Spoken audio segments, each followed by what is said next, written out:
At babasahin ko na lang po. At again, salamat po sa pamilya po ninyo. At nandito po tayo.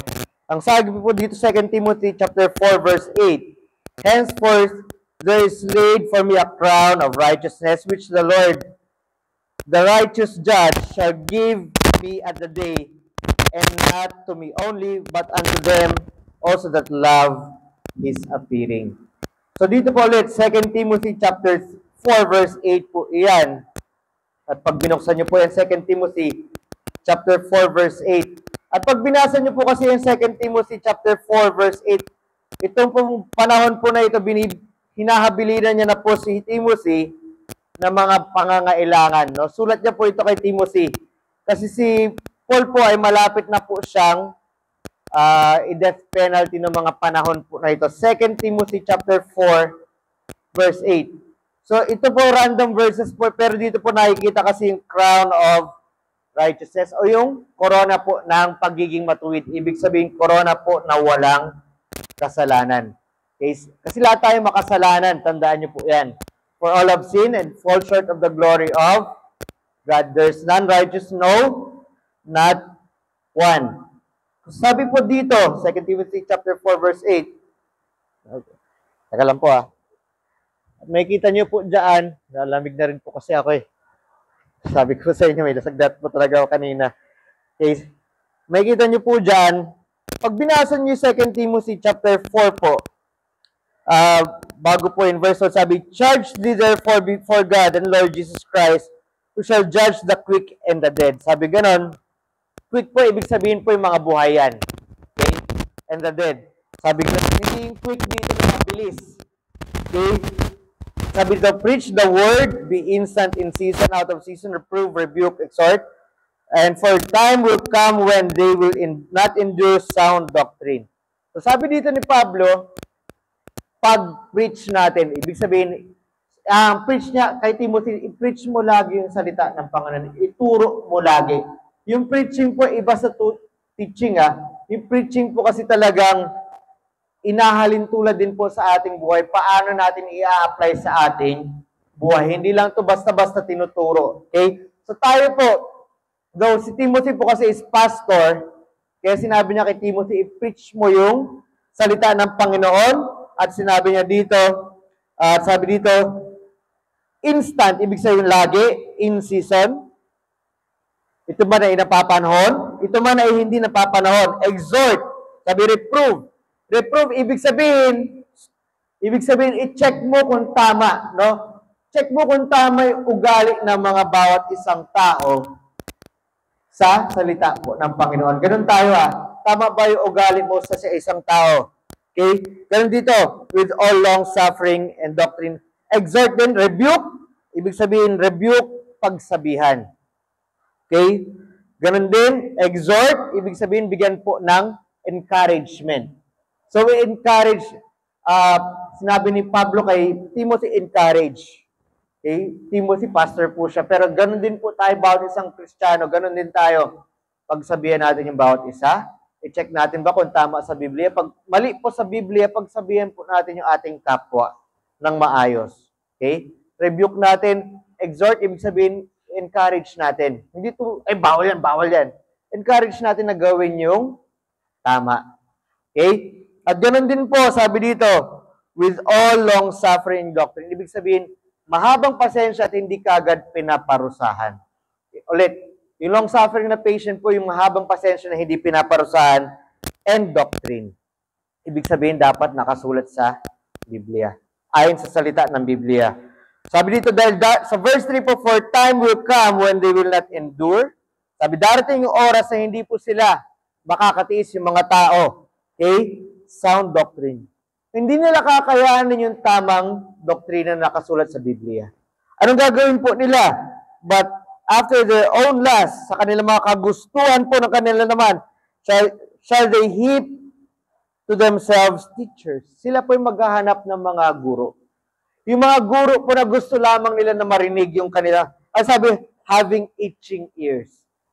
Ibig sabihin, yung gusto lamang nila marinig, yun lamang ang gusto po nilang marinig. Tandaan po natin yung salita ng Diyos. Double-edged sword po ito. Pag tayo tatanggapin po natin yung salita ng Diyos, maganda po sa atin. Pero pag hindi natin tatanggapin po yung salita ng Diyos, masakit po ito, magre-rebelde po tayo. O masakit sa ating laman, pero sa ating kaluluwa, maganda po ito. Kaya magbasa po tayo lagi ng salita ng Diyos at lagi po natin yung nire-remind sa bawat isa. And they shall turn away their ears from the truth. Ayaw na nilang pakinggan yung totoo. And shall be turned unto fables.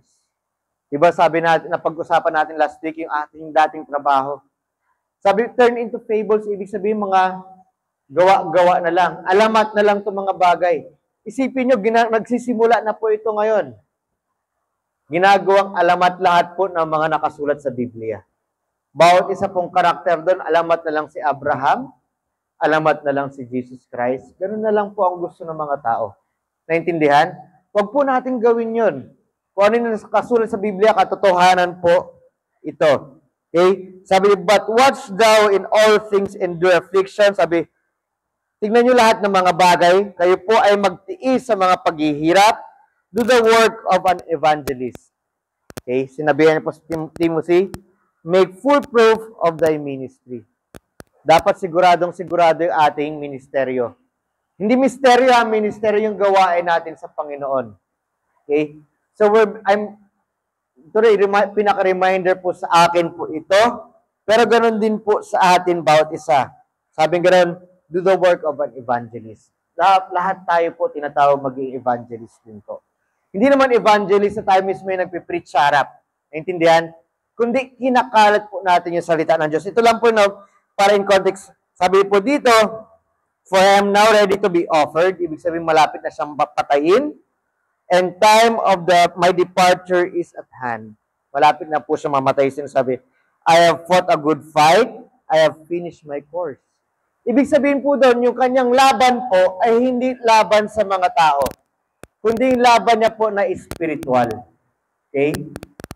Kasi ang hirap po ng labanan po yung spiritual na bagay, lalo na po pag ikaw ay tinutugis ng mga tao.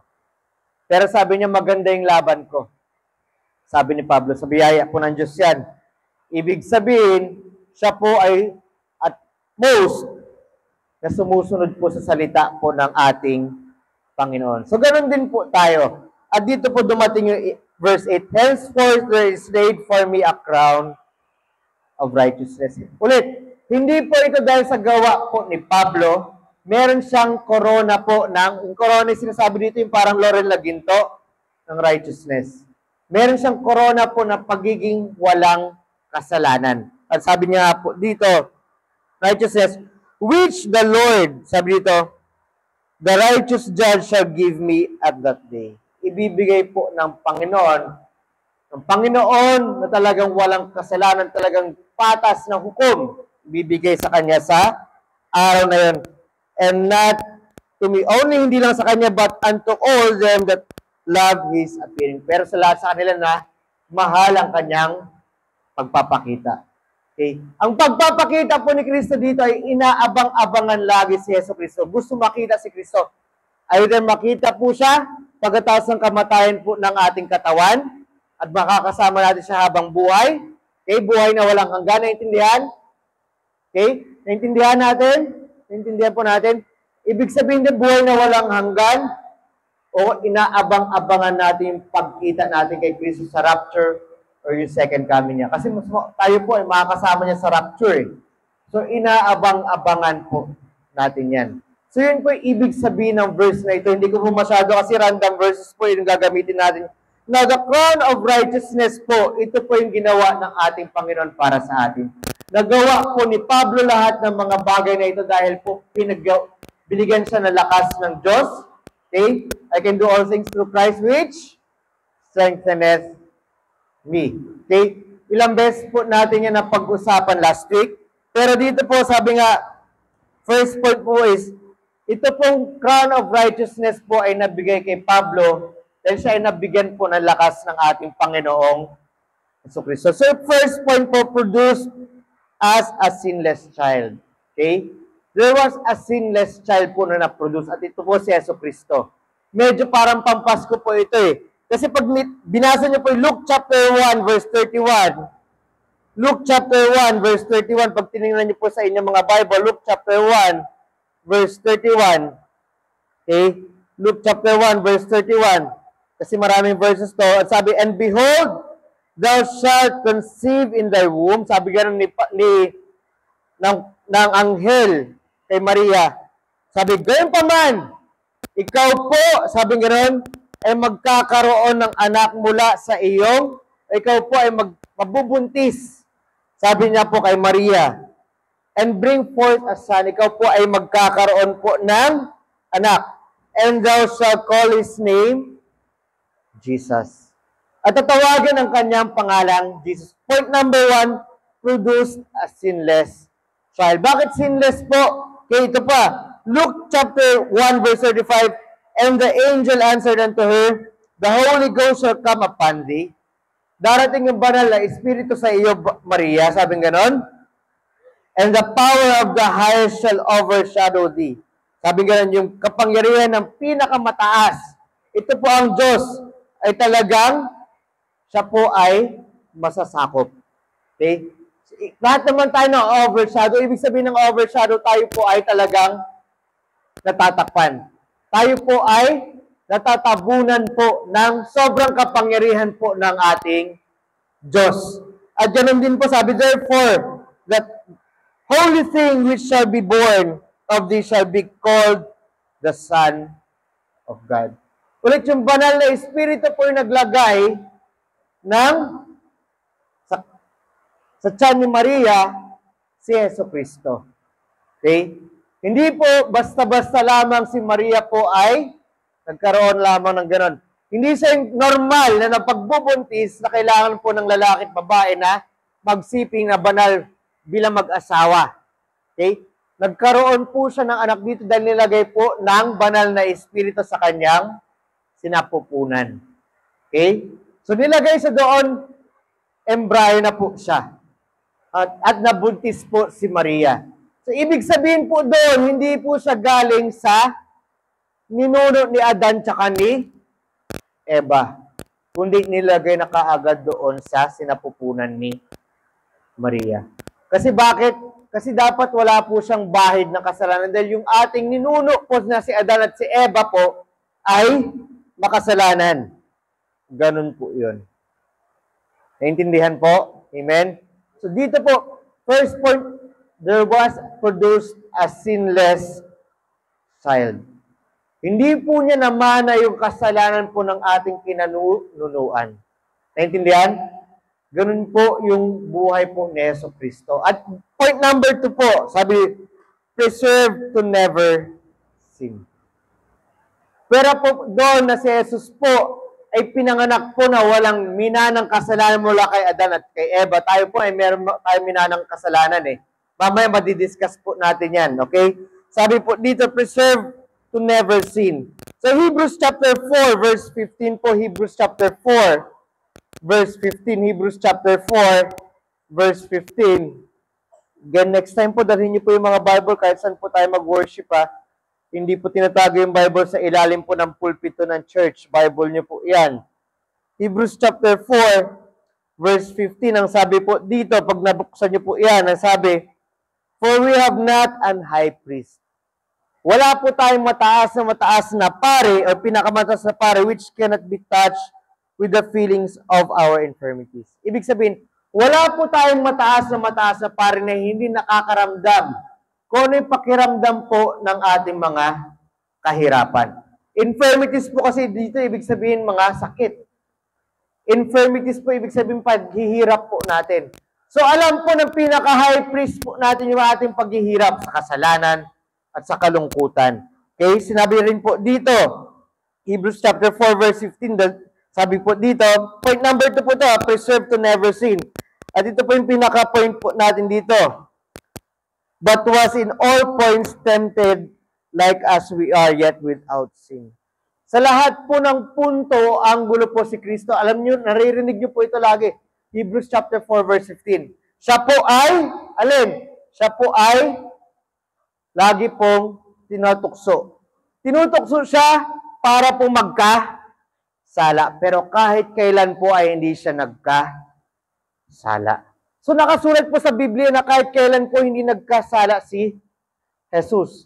At siya yung pinakamataas na pari po natin. Kaya po tayo dumidiretso sa kanya. Kaya sinabi rin po sa John chapter 4, verse 6, I am the way, the truth, and the light. No man cometh to the Father but by me. Sabi niya, ako ang daan, ang katotohanan at ang buhay. Walang makakapunta o makakadiretso sa Diyos Ama kundi sa pamamagitan ko lamang. Kasi siya yung pari natin. Patay ba ang ating pinakamataas na pari? Buhay po ang ating pinakamataas na pari.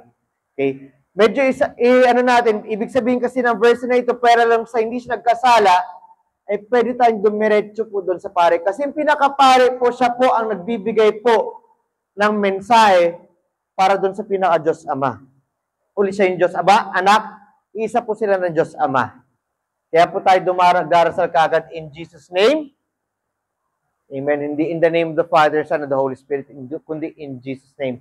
Kasi tayo ay humihiling direkta kay Jesus. Kaya ganoon na lang sinasabi ni Jesus na, kayo ay dumiretso sa akin. Kung sino man ang magdarasal sa aking pangalan, ay matutupad yung kanyang mga dasal. Siyempre, itong dasal po na ito ay ayon po pag talagang kagustuhan ng Diyos. Para natin magagawa yun, medyo masegue lang po tayo dito kasi dito preserve never sin. Kapag tayo po ay lagi nagbabasa ng Bible at umaasa po tayo sa banal na Espiritu kung paano po tayo magdarasal ng maayos na intindihan. Amen? Okay, so, preserve to never sin. Ulit, kaya po kinuha yung verse na ito, gusto lang po patunayan natin ayon sa salita ng Diyos na kahit kailan hindi nagkasala si Jesucristo. Okay? At sinabi po dito, and it's so written, 1 Corinthians chapter 15, verse 45. Sa point number 2, preserve to never sin. Siya po mismo ay talagang hindi nagkasala. 1 Corinthians chapter 15, verse 45. 1 Corinthians chapter 15, verse 45. Buksan po ninyo ang inyong Bible. 1 Corinthians chapter 15, verse 45. Kaya sinasabayan ko po kayo ng bukas ng Bible kahit nakikita ko na po sa cellphone para sabay-sabay po tayo. Sabi dito, and so it is written, the first Adam was made a living soul. Unang Adan. Sino yung unang Adan? Si Adan tsaka si Eva. Ang ibig sabihin kasi ng Adam ay lalaki o tao. Okay? Lalaking tao. Sabi dito, verse 45, and so the first Adam was made a living soul. The last Adam was made a quickening spirit. Yung huling Adam, kasi ulit, si Jesus po ay ginawa na tao at nilagay po kagad doon sa sinapupunan. Okay? So, dala yung Adan. Yung pangalawang Adan ay si Jesus. Ang quickening of the soul ulit ay para po mabuhay po yung mga kaluluwa. Kasi pag binasa nyo rin po kasi dito, pag binasa nyo sa Romans, yung unang Adan, dahil sa unang Adan po, siya ay nagkasala, kaya tayo nagkaroon ng kamatayan. Okay? Yung kamatayan po na yun ay tayo nahiwalay din po sa banal na Espiritu, etc. etc. Okay? Sabi nga rin 2 Corinthians chapter 5, verse 21. 2 Corinthians chapter 5, verse 21. Yung mga, preserved to never sin. And Jesus Christ was preserved to never sin. 2 Corinthians chapter 5, verse 21. Ang sabi po dito, okay, bakit siya naging quickening of the soul o tagabuhay ng ating kaluluwa? Kasi sa Romans dapat po ilalagay ko dito. Pero nalagay ko po yung 1 Corinthians chapter 5, verse 41. Sabi po 2 Corinthians chapter 5, verse 21, for He has made Him to be sin for us who knew no sin. So, ibig sabihin kahit kailan po, hindi nalaman ni Kristo o nagkaroon po siya ng kasalanan. That you might be made righteous of Him in God.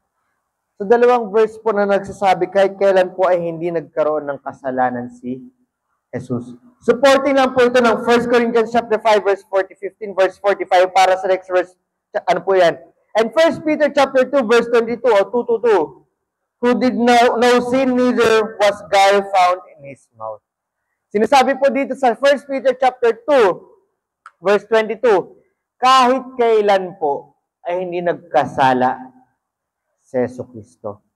So dito po sa point number 1 po is produce as a sinless child and preserved to never sin. Si Kristo po ay umasa lagi sa banal na Espiritu, sa lakas ng banal na Espiritu para maging example para sa atin. Kasi po, yun po yung pananampalataya na perpekto na ginawa ni Jesus. So kung nakayanan po ni Jesus dahil umasa po siya sa banal na Espiritu, tandaan po natin siya po ay nagkatawang tao. Kailangan niya ilimita yung kanyang kapangyarihan para po siya ay hindi maging kamatayan. Kasi kapag nakita po yung buong gloria po ng Diyos dito sa lupa, mamamatay po yung tao. So siya po ay nagkatawang tao para hindi po mamatay yung mga tao na makakita sa kanya. And ang dami pa po. Siya po ay pinanganak na walang kasalanan at kahit kailan hindi siya nagkasala para maging example po sa atin. Sinabi rin po yan sa 1 Peter chapter 2 verse 22. Kahit kailan po ay hindi siya nagkasala at hindi nakakita ng kahit anong mali sa kanya. So pag tayo po ay laging aasa sa Diyos at hindi sa ating sarili, hindi po tayo magkakasala. Yung mga kinukulit ko po sa inyo lagi, bilang isang pastor po, katulad din sinabi ni Pablo kay Timoteo, okay, sana po tayo lagi ay mag-devotion, magbasa po kayo ng Bible. Ibibigay ko na po yung buong guide ng Bible para sa inyo. Okay? Para sa buong taon. Okay? Para mabasa nyo po yung buong Bible sa oras niyo. Huwag niyo pong pabayaan na hindi niyo mababasa yung Bible sa talambuhay niyo na simula't-simula o lahat po ng laman ng Bible. Huwag kayong papayag. Kristiyano po tayo, naintindihan po. At ito po ay magiging kagalingan po natin kasi ipapaalala ng banal na Espiritu po sa atin. Okay? Sinabi po yan sa John chapter 14 verse 26 na ipapaalala po lagi ng banal na Espiritu lahat ng itinuro ni Jesus sa atin. Yun po ang ginawa din ni Yesu Kristo. Kaya po siya ay hindi nagkasala. Umasa po siya sa lakas po ng banal na Espiritu. Kung nagawa po ni Jesus sa katawang tao na siya po ay tinukso sa lahat po ng punto, pero hindi nagkasala, tayo rin. Dahil binigay niya po yung perfecto niyang pananampalataya sa atin. Marami pong verses hindi na po natin i-cover po yan dito para hindi po tayo ganoon katagal.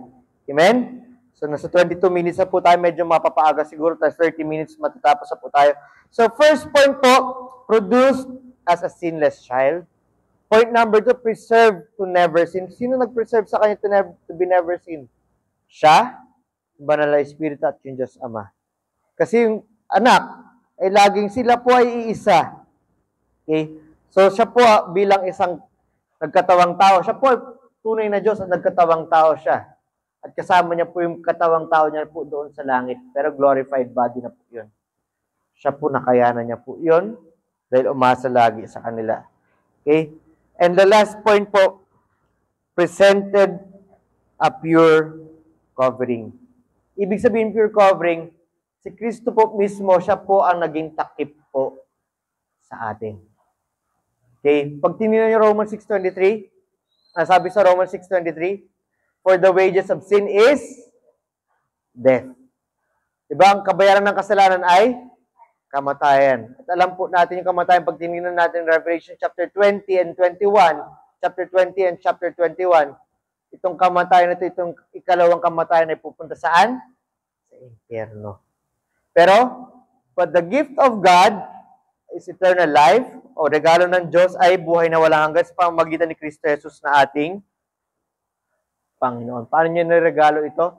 Una, sa point number 1 natin, produce as a sinless child, preserve to have no sin or to never sin. At pangatlo, presented a pure covering. So kahit kailan hindi siya nagkasala para sa kasi siya po ay mamamatay para sa mga kasalanan ng mga tao. For God so loved the world that He gave His only. Sobrang pagmamahal ng Diyos Ama sa sangkatauhan, mundo, binigay niya yung isa-isa niyang bugtong na anak. At kung sino man ang parataya sa Kanya ay hindi maglalaho o mamamatay, kundi magkakaroon ng buhay na walang hanggan. Naniniwala po ba kayo doon? Amen. So sabi din sa Isaiah chapter 61 verse 10. Isaiah chapter 61 verse 10. Buksan po natin Isaiah chapter 61 verse 10. Okay? Ang Isaiah po, buksan po natin yan. Pagkatapos po yan ng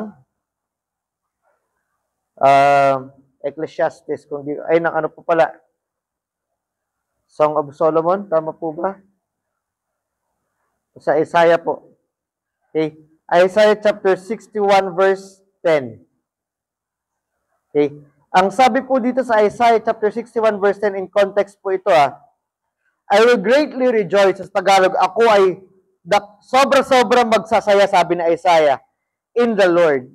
So ako ay sobra-sobra magsasaya sa Panginoon. Presented sa pure covering point number 3. My soul shall be joyful in my God. Sabi niya, ang aking kaluluwa ay magiging masaya dahil sa aking Diyos, for He has clothed me with garments of salvation. Sabi doon, dahil siya po ay nagdamit sa akin ng damit ng kaligtasan. Kaligtasan dahil sa mga kasalanan natin para hindi tayo magkaroon ng kamatayan. He has covered me with the robe of righteousness. Siya po ay nagtakip sa akin ng balabal ng katuwiran. Ibig sabihin, kahit kailan ay hindi nagkasala. Galing po sa Diyos ito, ang sinasabi ni Isaiah. As a bridegroom decketh himself with ornaments. Ibig sabihin, ang bridegroom po, ang Diyos, si Jesus po yun, na pinapaganda yung kanyang sarili na mga burloloy dyan na magaganda. Sabi ganun, and as a bride adorneth herself with her jewels. Ibig sabihin doon, siya po ay tinakpan at talagang dinesignan pa ng magaganda. Naalala niyo yung 2 Timothy chapter 3 verse 16 and 17? Di ba? Di ba ang sinabi doon, all scripture is inspired by the Holy Spirit and is profitable for what? For doctrine, reproof, ano ba yun? Correction, instruction of righteousness. Ano ba yung 17? Tingnan po natin, 2 Timothy chapter 3 verse 17. Medyo hindi ko kabusado yung 17 po kasi. 2 Timothy chapter 3 verse 17, buklatin po natin yan. Tingnan niyo po yung Bibles niyo. 2 Timothy chapter 3 verse 17, ang sabi sa 17, ang sabi po dito, no. 1 Timothy pala ito. Sabi ko ba't parang mali? 2 Timothy chapter 3 verse 17. Yan. Sabi, that the man of God, ibig sabihin, yung tao ng Diyos, may be perfect. Maging perfecto tayo, kompleto, thoroughly furnished unto all good works. Tayo po ay thoroughly furnished. Tingnan nyo siya po ay dinamitan ng kaligtasan. Siya po ay binabalaan ng katuwiran. Kaya kailan di nagkasala. Itong furnished unto all good works ay binigyan pa ng pampaganda yung mga kwintas-kwintas, mga burloloy po ng patingkad po. Di ba pag tayo po ay talagang, kunyari, ikakasal, kasi yung mga kasal po natin ng lalaki, talagang marami mga nakalagay po dito. Mga mamahaling mga bato para po mas maganda yung kanyang damit at nakadesign po ng maayos.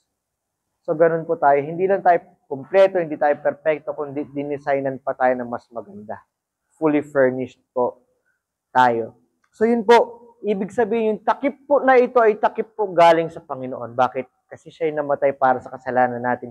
At ipinagpalit po ni Kristo yung pagiging matuwid niya, yung pagiging walang kasalanan niya. Siya ay, di ba, produced as a sinless child. At saka sinabi sa second point natin, He was preserved to never sin. At dahil doon, dahil sa kanyang kamatayan sa lahat, nananampalataya sa kanya noon, ngayon, at kinabukasan ay idadamit niya yung kanyang kabutihan sa lahat ng mananampalataya na iyon. Okay? At sinabi nga sa Galatians chapter 3 verse 13, Christ has redeemed us from the curse of the law. Ang Diyos po ay tinubos po tayo mula sa sumpa ng batas. Kasi pag nalaman po natin yung batas, alam natin na may kasalanan tayo. Diba, kunyari sinabi ng batas, bawal mainggit. Karadalasan tayo naiinggit. Bawal pumatay. Lahat tayo ay naggagalit. Minsan, sobrang galit natin, parang gusto na natin patayin yung isang tao. Pag naisip pa lang natin, sabi ng Panginoon, kamatayan na yan. At marami pang iba. Diba? Minsan, nasasambit natin yung pangalan ng Diyos sa walang kakwenta-kwentang bagay. Di po ba? So, ayun. Pero ito po, sinabi po ng Panginoon dito, Christ has redeemed us from the curse of law. Siya po nagtubo sa atin sa mga sumpa ng batas.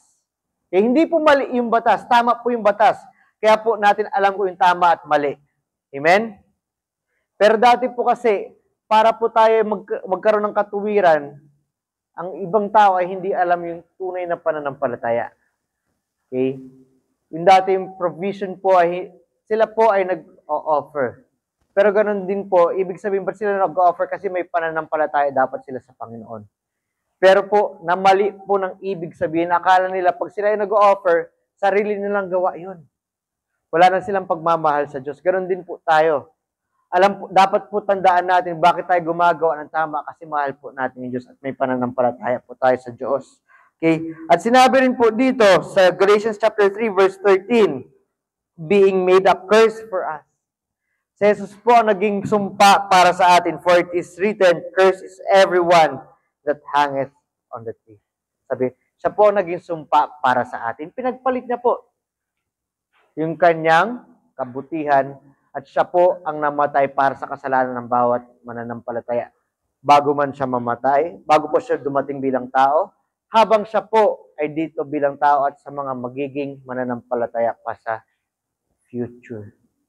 So, siya po ang ipinako sa krus para sa kasalanan ng mga mananampalataya. Philippians chapter 3 verse 9. Philippians chapter 3 verse 9. Pag tinignan niyo po yan. And found in Him not having mine own righteousness. Sabi, at nakikita sa Kanya, hindi dahil nakikita ang aking sariling kabutihan. Hindi nakikita yung dahil ako ay perfecto. Kaya sinasabi po natin dito sa 2 Timothy,